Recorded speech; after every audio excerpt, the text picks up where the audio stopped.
how do you think the teleporter came back to us at the end?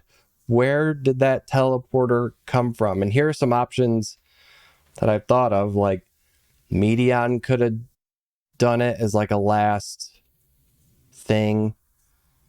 Xenos could have done it as like a last thing. Azem, I don't know, somehow something Azem. Or there's a lot of talk about like wishing things into reality and the whole creation magics things. And if you wish really hard, you know, these stairs will form like you want them to go fight.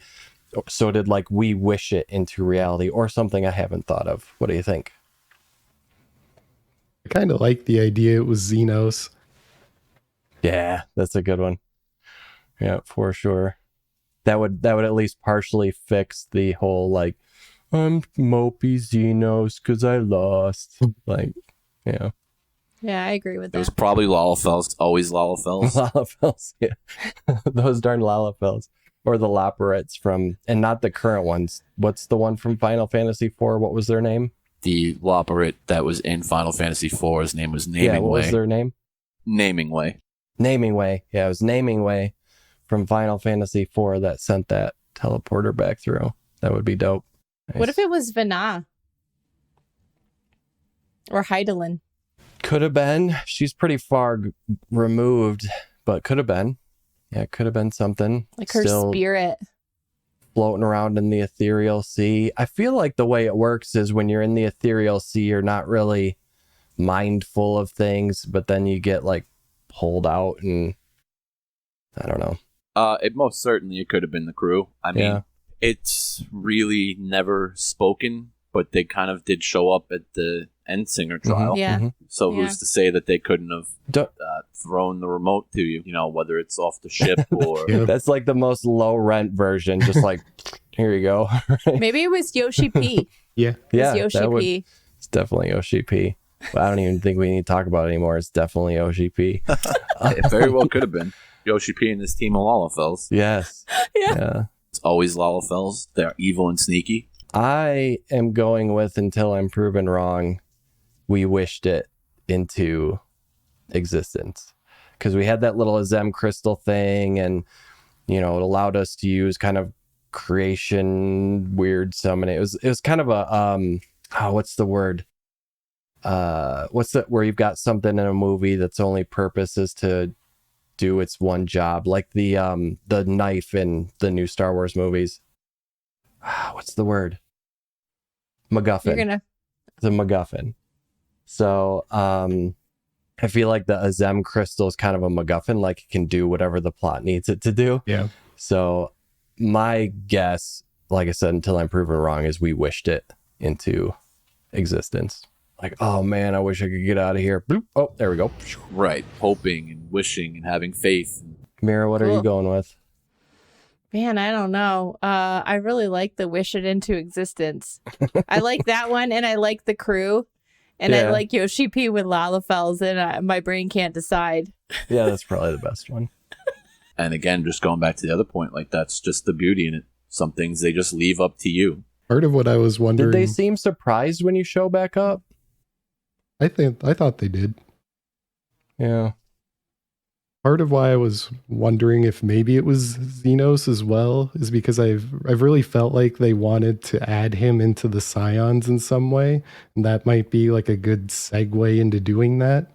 It was one of those moments in story where something is going on and the characters are telling you a story about something that happened that was marginally more interesting than what was going on. So Xenos shows up and is like, yeah, I went to Charlian and talked to so-and-so and this, that. And I'm like, oh, I want to see that. Like, I'd like to see that adventure where you waltz into Charlian and just start talking to Scions about whatever and get them to help you. And yeah, that's something that would have been cool to see. So yeah, I think the Xenos vote is pretty interesting too. Like his last ditch effort to obscure whether or not he's good or bad.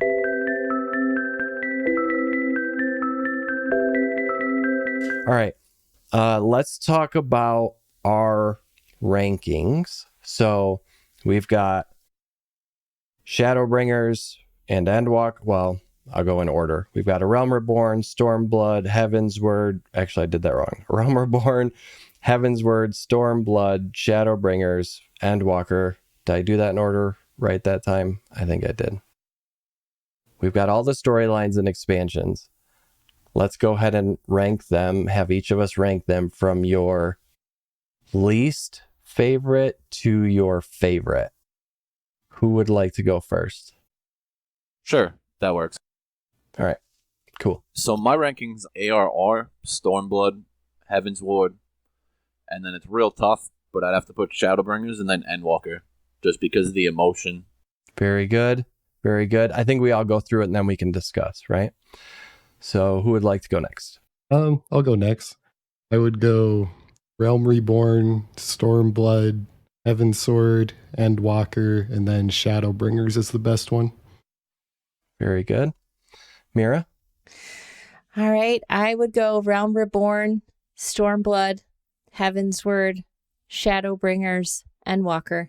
I love this. Oh, that's awesome. I love High this. fives. So my ratings are the same as Mort's. So I go Realm Reborn, Stormblood, Heaven's Word, Endwalker, Shadowbringers to me is the best one.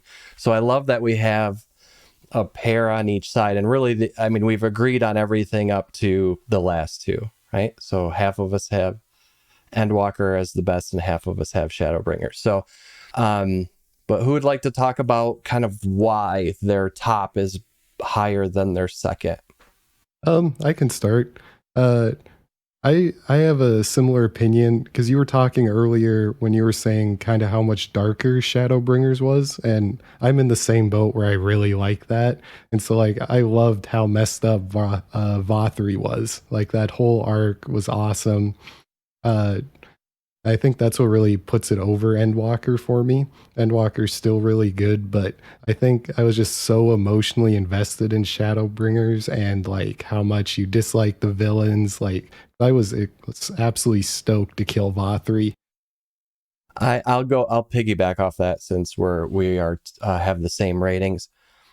I love how much more threatening the villains feel in Shadowbringers. It feels weightier, it feels heavier.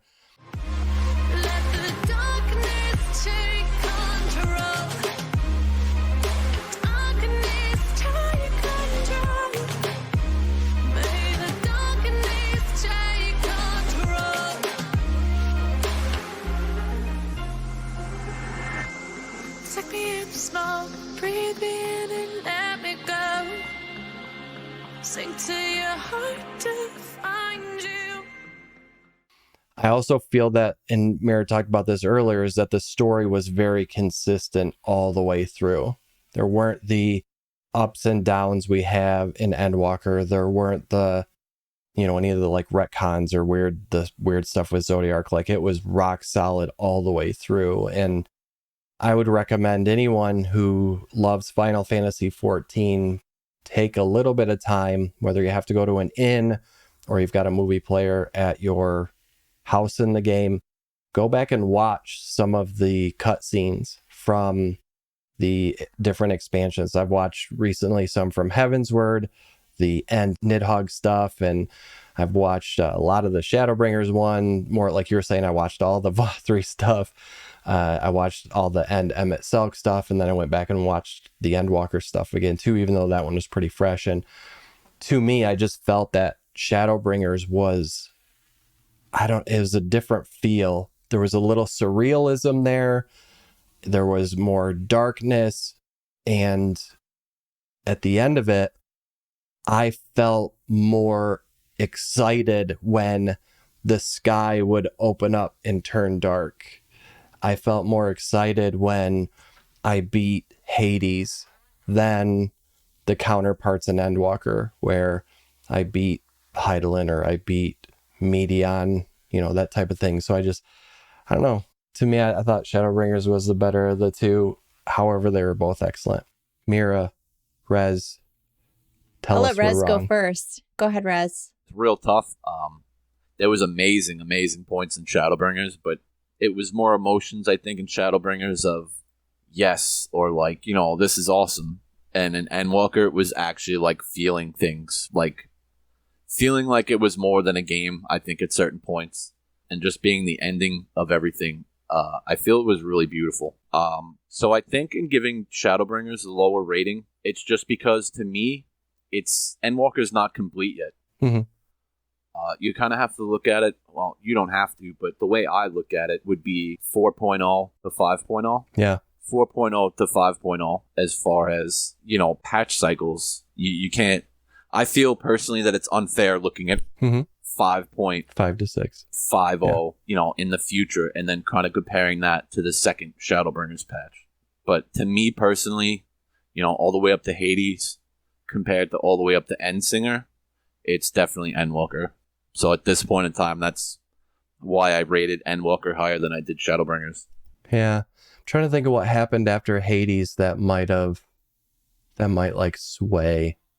But you're probably, there is more to it, right? There's the Elidibus stuff, and there's the Warrior Light stuff that, whether we want it to or not, probably goes into that opinion. I feel that Endwalker is so final. I'm like, I don't even know, what are they going to even do like after that? But yeah, I think that's a fair point. I don't think it's enough to change my rating, but I think it's a good point. Yeah. Right. I figured that. Yeah.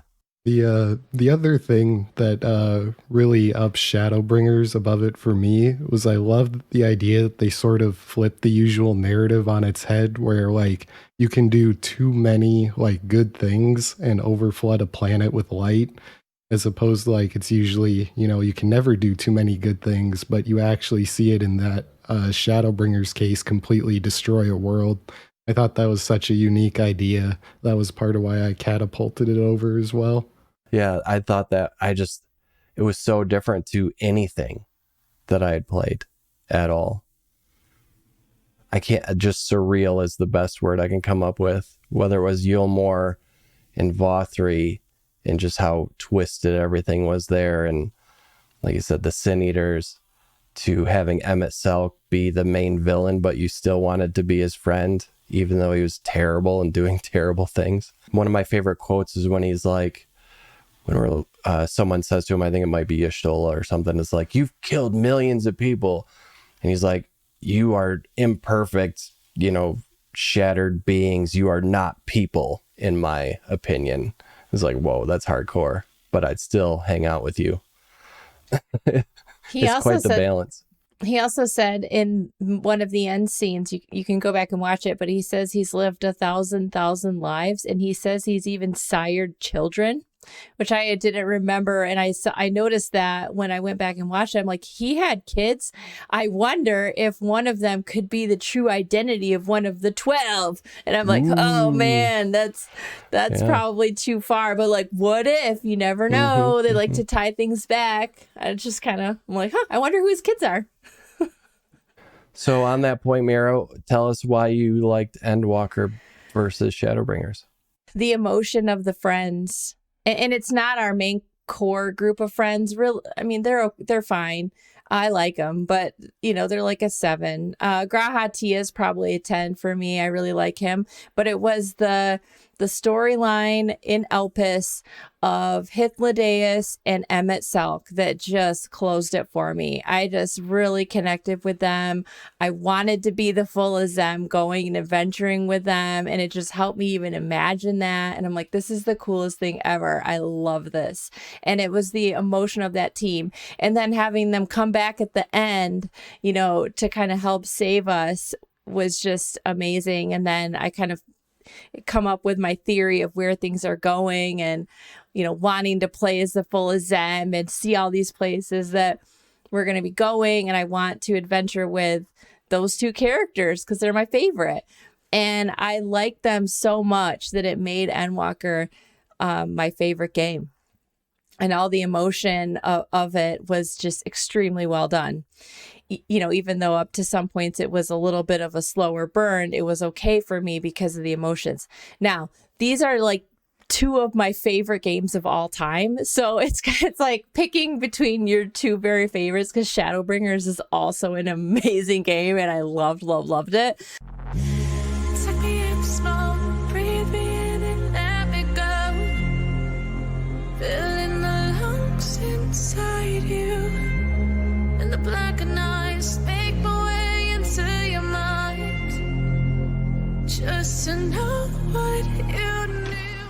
But I just really enjoyed these two games for two different reasons, and the emotions just sold me on Endwalker so much that it's my favorite. I think that's an important thing to say is all of this is kind of on a knife's edge. And we talked about things that we didn't care for as much in Endwalker, or things we thought could have been done better. And to me, I could not do that as much with Shadowbringers, and that's what just slightly tipped it. So like Hydaelyn and Emmett Selk tipped it for Mira, kind of the more dark tones of Shadowbringers, and the fact that I cannot pick holes in it at all like I can Endwalker is what tipped me. Even Grahatia. So I think about Grahatia and Endwalker's, he's pretty fine, but he's kind of like mousy a little bit. And he's like, will you go on an adventure with me? That'd be really cool. Grahatia in Shadowbringers is the Crystal Exarch, a total badass, and just commands the room and commands the scene and everything that he does. There is that moment at the end where he tries to put up the shield to stop Endsinger, and you see the Crystal Exarch come out in him a little bit, and he's like, you shall not, very Gandalf, right? You shall not pass. And I'm like, oh, there's the Crystal Exarch. There he is, right? So, but yeah, just very minor things that kind of tip the scales for me.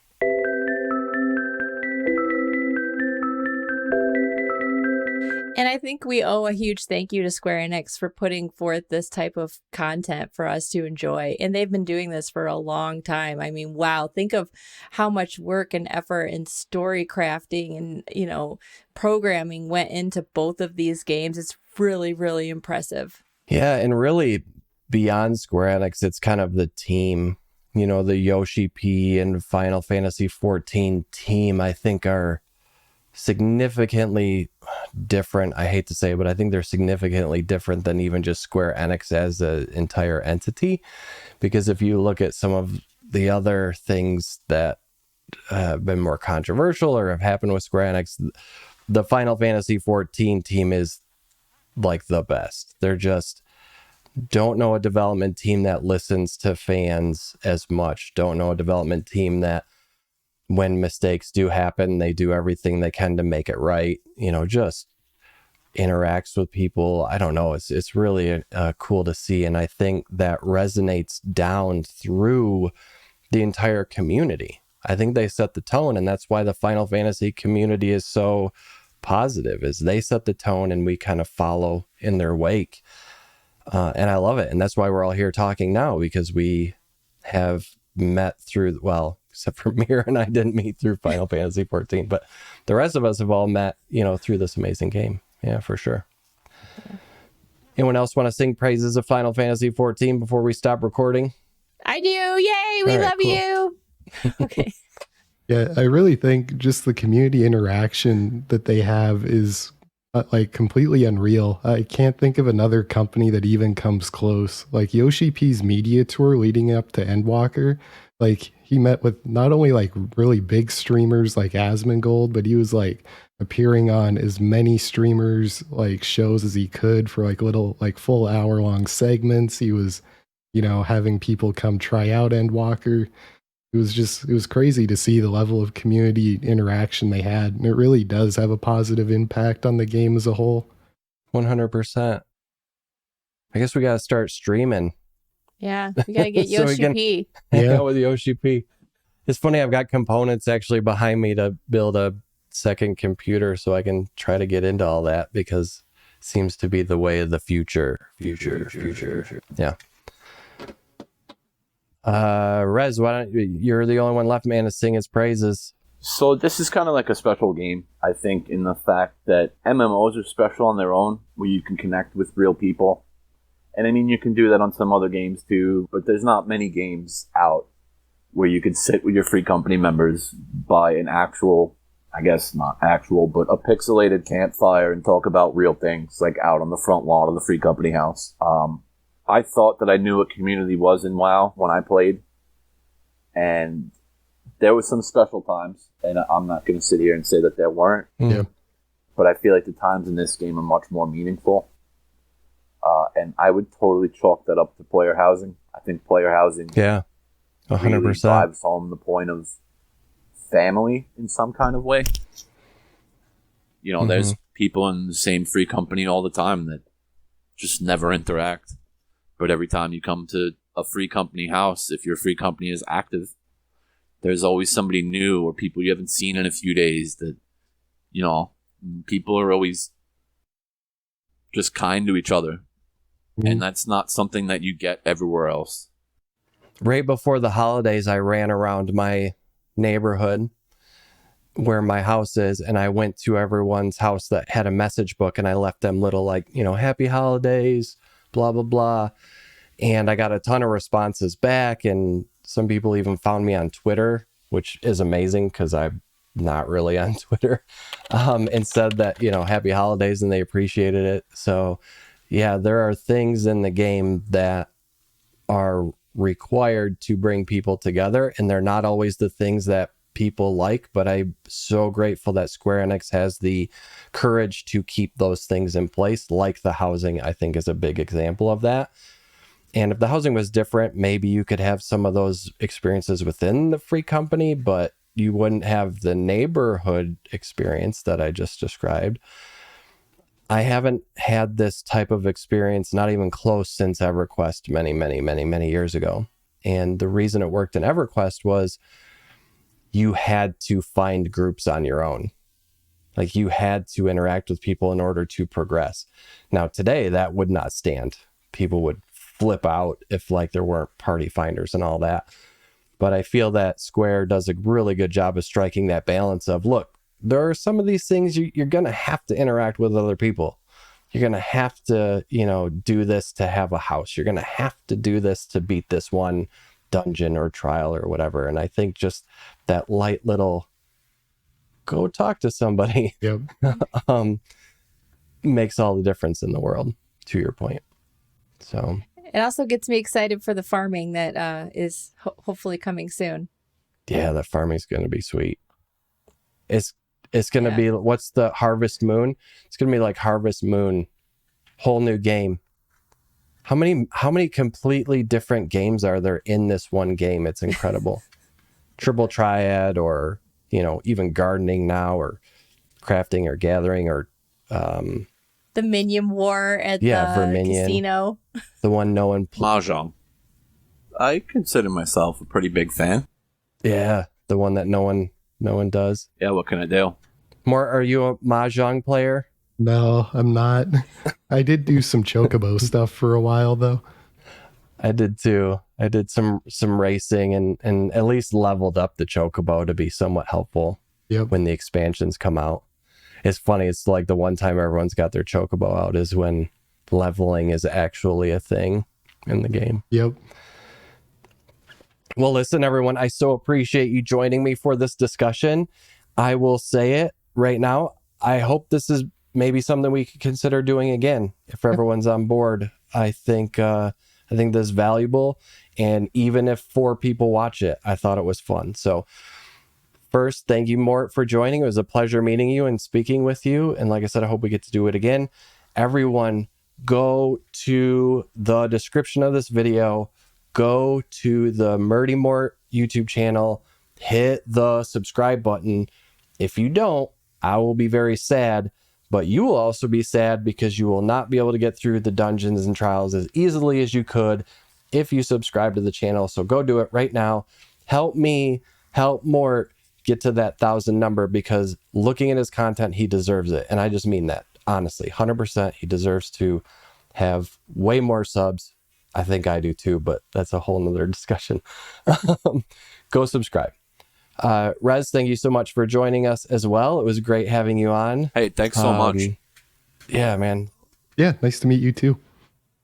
Yeah, and then Mira, you know, you weren't getting out of this, but thank you as well for joining. Anytime. And, yeah, look for more videos to come soon.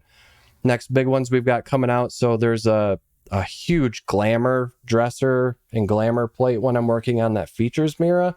That's going to be epic in scale. Mira here, and today I'm going to teach you all about how to use glamour plates to make sure your character is always dressed to impress. And then this one, obviously, and I don't know what else I'm working on. Oh, a fishing one. So look for those to come real soon. And thanks. Bye, everybody.